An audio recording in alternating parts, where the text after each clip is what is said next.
In today's video, I'm going to teach you how to create a custom Gmail inbox layout. We'll walk through this slowly so you can follow along on your own screen.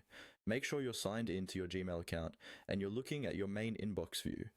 First, look toward the upper right corner of your Gmail window. You'll see a small gear icon which represents settings. This is your gateway to customizing how Gmail looks and behaves. Go ahead and click on that gear icon. When you do, a panel will slide open on the right-hand side of the screen. This is the quick settings panel, and it allows you to change a lot of Gmail's appearance options without digging through full settings menus. In this quick settings panel, you'll see several sections like density, theme, and so on.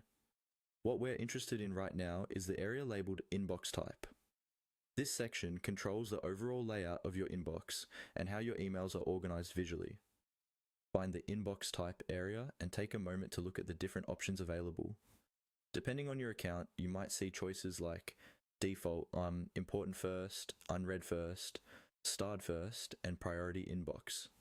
Each of these changes the way messages are grouped and prioritized. For example, unread first will move all unread emails to the top, which is great if you like to focus on what still needs attention. Starred first moves any messages you've marked with a star into their own section, which can be helpful if you use stars as a to-do list.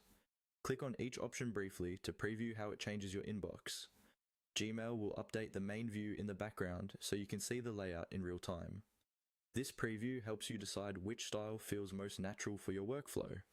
If you prefer a familiar look with categories like primary, social, and promotions, the default option is probably what you want.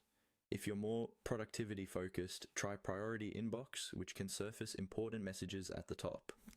Once you find an inbox type that matches the way you like to process email, simply leave it selected. There's no extra save button here. Gmail applies the change automatically. If you ever change your mind, you can always click the gear icon again and choose a different inbox type. That's all you need to create a custom Gmail inbox layout. By using the gear icon and adjusting